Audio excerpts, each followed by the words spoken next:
नमस्कार, grand news में आपका स्वागत है। मैं हूं शाहीन और आइए नजर डालते हैं आज की हेडलाइंस पर।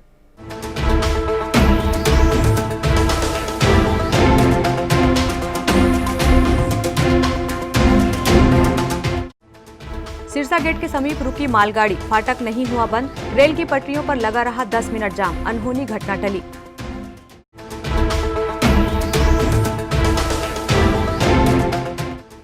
राज्य सरकार खरीदेगी 1 दिसंबर से धान, उतई वृहत्ताकार धान खरीदी केंद्र में बारदाने का संकट।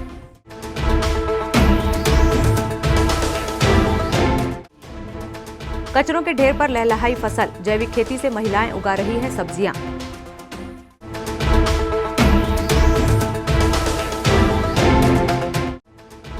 दुर्ग पुलिस ने छेड़ा अभियान, अपराधों पर अंकुश लगाने, शाम और रात्रि बाजारों में करेगी पैदल मार्च, अपराधियों में भय।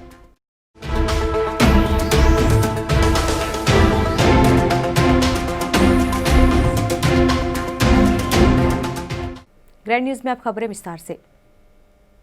भिलाई 3 सिरसा गेट पर रेलवे का फाटक मालगाड़ी आने के बाद भी लगभग 10 मिनट तक खुला रहा।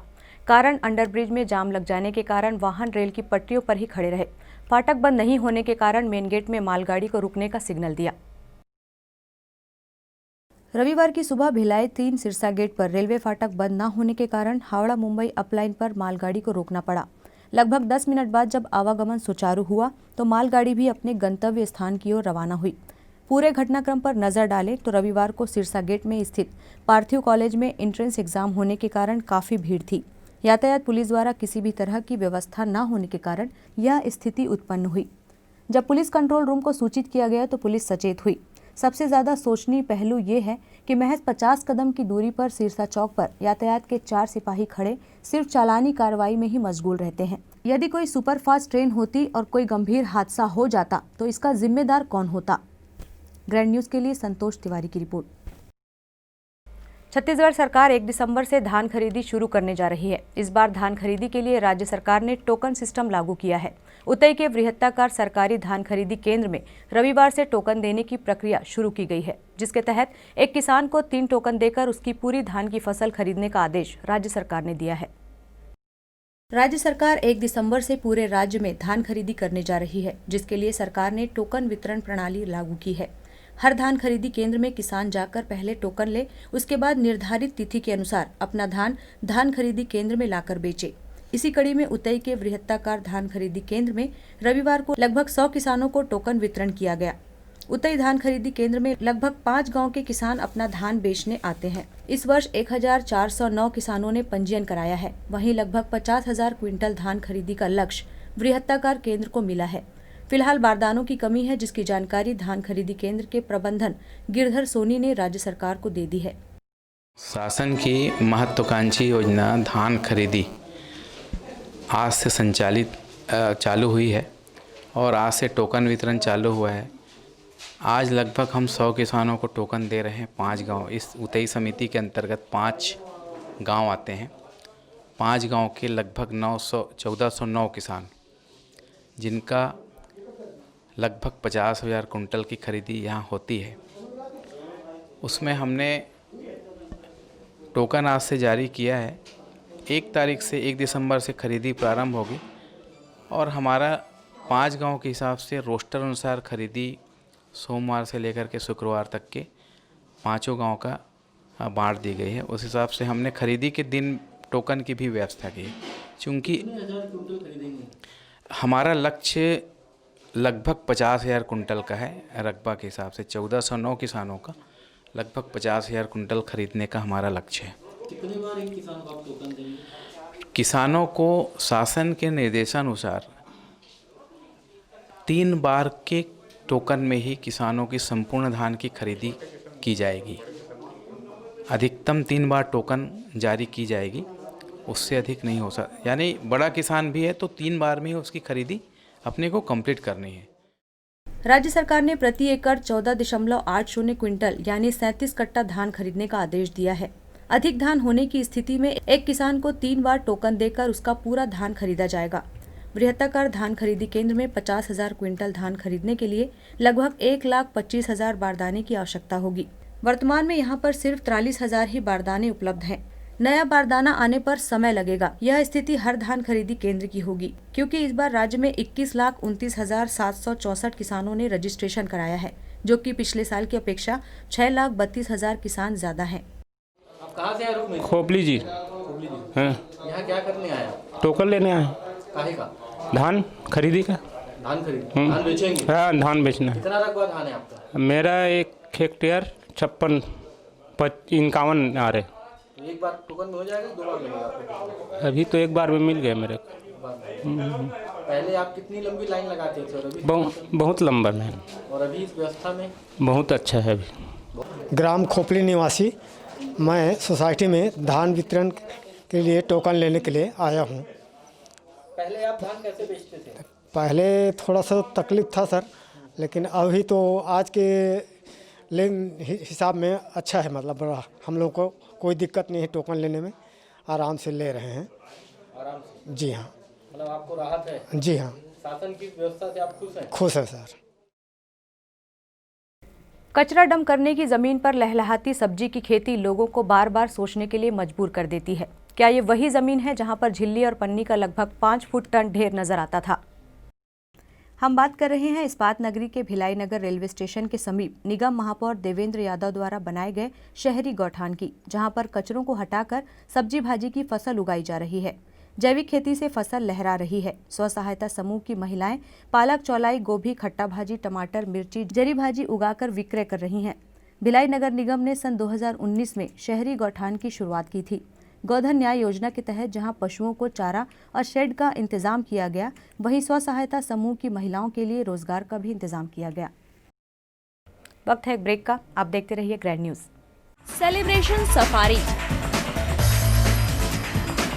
बारनावा पारा वाइल्ड लाइफ सेंचुरी में स्थित खूबसूरत cottage and rooms, Bastar art से सुसज्जित शानदार कॉटेज, सर्व सुविधा युक्त रूम्स, बाथटब युक्त बाथरूम, स्विमिंग पूल, बच्चों के खेलने के लिए पार्क, खान पान की व्यवस्था, प्रोफेशनल सर्विस, सेंचुरी घुमाने के लिए वाहन की व्यवस्था। सेलिब्रेशन सफारी बारनावा पारा। For booking and more details contact 9425507202।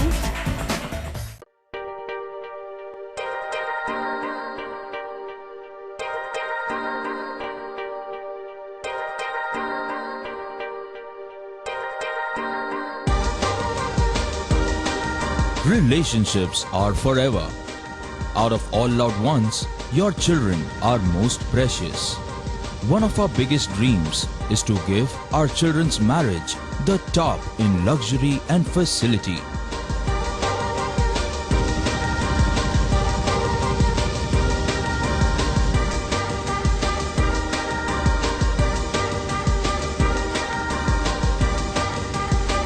In today's busy life, you cannot afford to take time out for everything to be perfect for your marriage. And you cannot compromise on quality of service for your guests. Our customized marriage packages are made just according to your wish. This presentation will acquaint you with the different luxury packed marriage packages available. This package has an elaborate menu with 60 mouth-watering items. Bharat Swagat including welcome drink, snacks and sweets, a breathtakingly decorated welcome gate and the arena decorated with flowers. To give you the best colors in view, we organize special light effects for all areas. We take care of decorating the groom's car to its best attire and exclusive DJ beats for extreme fun and valet parking to make your guests feel like an emperor. Our exclusive add-ons give you unlimited freedom to customize your ceremony to its best.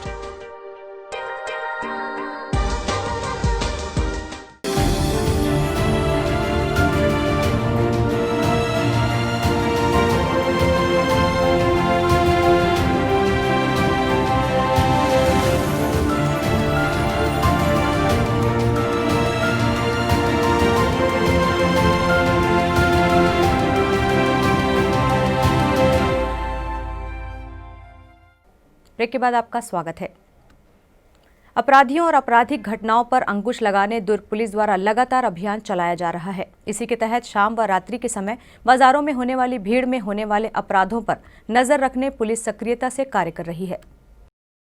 शाम और रात्रि के समय शहर के market में अधिक भीड़ भाड़ होने के कारण आपराधिक तत्वों को किसी भी तरह की आपराधिक घटना को अंजाम देने में समय नहीं लगता और वे भीड़ भाड़ का फायदा उठाकर अपने मंसूबे में कामयाब हो जाते हैं और लूटपाट की घटनाओं को अंजाम देते हैं।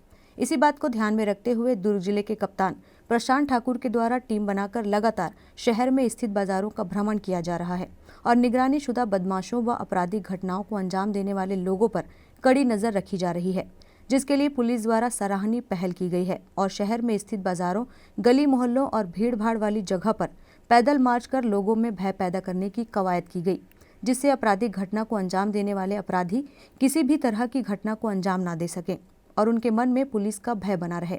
इस अभियान को लेकर जिले के कप्तान प्रशांत ठाकुर ने बताया कि बाजारों में भीड़ अधिक होने के कारण चोरों के हौसले बुलंद होते हैं और भीड़ का फायदा उठाकर लूटपाट की घटना को अंजाम दिया जाता है।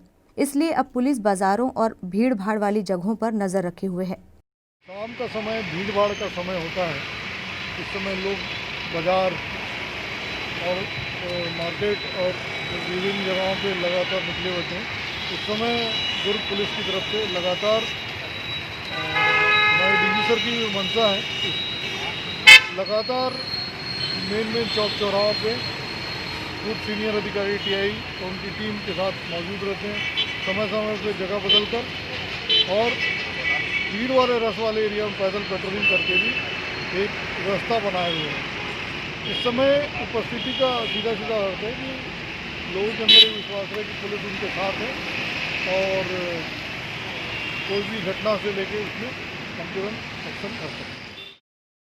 बहरहाल पैदल मार्च के दौरान दुर्ग जिले के कप्तान प्रशांत ठाकुर के साथ सीएसपी विवेक शुक्ला, मोहन नगर थाना प्रभारी ब्रिजेश कुशवाहा सहित सभी थानों के टीआई भी मौजूद रहे।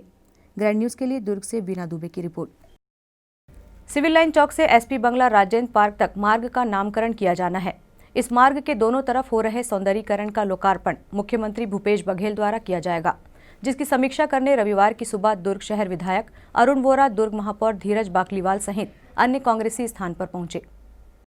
दुर्ग शहर विधायक अरुण वोरा की पहल पर मार्ग के सौंदर्यीकरण के साथ ही आमजनों को छत्तीसगढ़ की सांस्कृतिक विरासत से जोड़ने के लिए 50 लाख रुपए की निधि से विज्ञान विकास केंद्र के सामने राउत नाचा, सुआ नृत्य, योद्धा नर्तन, कुम्हार और सूर्य नमस्कार की झांकियां लगाई जाएगी, जिसका निरीक्षण करने दुर्ग शहर विधायक अरुण वोरा के साथ महापौर धीरज बाकलीवाल सहित अन्य कांग्रेसी स्थान पर पहुंचे और कार्यों को अच्छी तरह से करने का निर्देश दिया। सौंदर्यीकरण कार्यों का निरीक्षण करने पहुंचे दुर्ग शहर विधायक अरुण वोरा ने बताया कि प्रदेश के मुखिया के नेतृत्व में प्रदेश चहुमुखी विकास की ओर आगे बढ़ रहा है और युवा, गांव, गरीब किसान, मजदूर, महिलाओं सहित सभी वर्गों के हितों के लिए सरकार कार्य कर रही है। मूलभूत आवश्यकताओं के साथ ही शहर का सौंदर्यीकरण भी आवश्यक है। इसी कड़ी में 64 करोड़ की लागत से मार्ग सौंदर्यीकरण और चौड़ीकरण की स्वीकृति के साथ ही आंतरिक मार्गों को निखारने का प्रयास किया जा रहा है। और विभिन्न विकास कार्यों का अभी कुछ ही दिनों पहले हमने उनसे लगभग 130 करोड़ के कामों का भूमि पूजन कराया था और वो सब काम अभी अपने प्रारंभिक दौर में प्रारंभ होने वाले हैं। इसमें आप देखेंगे नेहरू नगर से लेकर मिनी माता चौक तक 64 करोड़ रुपए की लागत से सड़क का सौंदर्यीकरण होना है। उसमें एसपी बंगले के पास लगभग 50 लाख की लागत से हमारी जो छत्तीसगढ़ की संस्कृति है और जो सभ्यता है उसके अंतर्गत जो हमारे पारंपरिक त्यौहार हैं उसके आधार पर मूर्तियों का निर्माण यहाँ पर किया गया है, उसका लोकार्पण करने की मुख्यमंत्री 2 तारीख। फिलहाल प्रदेश के मुखिया भूपेश बघेल द्वारा आगामी 2 दिसंबर को मार्ग का लोकार्पण व नामकरण किया जाएगा, जिसके लिए कार्य प्रगति पर है और दुर्ग शहर को आने वाले समय में करोड़ों रुपए की सौगात भी मिलने वाली है। ग्रैंड न्यूज के लिए दुर्ग से वीना दुबे की रिपोर्ट। मोहन नगर थाना प्रभारी ब्रिजेश कुशवाहा के नेतृत्व में की गई कार्रवाई के तहत 8 महंगी मोटरसाइकिल को चुराने वाले आरोपी दीक्षांत सरादे को पुलिस ने गिरफ्तार कर लिया है। मोहननगर पुलिस की गिरफ्त में खड़ा ये वही आरोपी है जिसने बीते दिनों मोटरसाइकिल जिनकी कीमत 10 लाख रुपए बताई जा रही है, उसे चुराने का अपराध कबूल किया है। गौरतलब है कि प्रार्थी सजीवन प्रसाद ब्रह्म भट्ट द्वारा मोहन नगर थाने में 28 नवंबर को रिपोर्ट दर्ज कराई गई कि उनकी हीरो होंडा SNG क्रमांक CG07 AG 1520 को किसी अज्ञात चोर द्वारा चुरा लिया गया है। थाने में रिपोर्ट दर्ज कर अज्ञात आरोपी की पतासाजी आरंभ की गई। इसी दौरान मुखबिर की सूचना के अनुसार जानकारी प्राप्त हुई कि कोई अज्ञात व्यक्ति चोरी के वाहन को बेचने की फिराक में है। अज्ञात व्यक्ति को संदेह के आधार पर उर्ला बॉम्बे आवाज दुर्ग से घेराबंदी कर पकड़ा गया और चोरी के वाहनों को भी जब्त किया गया। आरोपी से जब पूछताछ की गई तो उसने अपना नाम दीक्षांत सरादे बताया। वह वार्ड क्रमांक 10 कालकापारा डोंगरगढ़ जिला राजनांदगांव का निवासी होना बताया। सघन पूछताछ में आरोपी ने अपना अपराध कबूल किया। वह अन्य थाना क्षेत्रों के अंतर्गत चोरी करने का अपराध भी कबूल किया। आरोपी ने अलग अलग थाना क्षेत्रों से Pulsar, Splendor, Honda shine, CD deluxe गाड़ियों को चुराना कबूल किया, जिनकी कीमत 10 लाख रुपए बताई जा रही है। इस पूरी कार्रवाई को लेकर मोहन नगर थाना प्रभारी ब्रिजेश कुशवाहा ने कुछ इस तरह की जानकारियां दी। ये हमारे थाना क्षेत्र में अलग अलग जगहों से और दुर्ग जिले के भिलाई नगर, स्मृति नगर, सुकेला, इन क्षेत्रों से लगातार वाहन चोरियों की शिकायत हो रही थी, जिस पर थाना मोहन नगर में भी एक वाहन स्प्लेंडर के पल्सर के लिए अपराध पंजीबद्ध कर विवेचना में लिया गया था, जिस पर हमें लगातार अपने मुखबिर हम लगा के रखे थे। उस पर से एक सूचना मिली कि दीक्षांत दाक्षे करके उर्फ सराधे ने एक कहीं मोटरसाइकिल रखा है और उसको बेचने की फिराक में है। जब उसको हिरासत में लेकर पूछताछ की गई तो उसके कब्जे से अलग अलग थानों क्षेत्रों की से चोरी किए गए करीबन 8 मोटरसाइकिल, जिसमें पल्सर 5 हैं और 3 अलग मोटरसाइकिलें हैं, और एक कीमती लगभग 10 लाख रुपए का इनसे बरामद किया गया है। फिलहाल पकड़े गए आरोपी से पुलिस द्वारा अभी पूछताछ जारी है। ग्रैंड न्यूज़ के लिए दुर्ग से वीना दुबे की रिपोर्ट। ग्रैंड न्यूज़ की खबरों में फिलहाल इतना ही। अब इजाजत दीजिए। नमस्कार।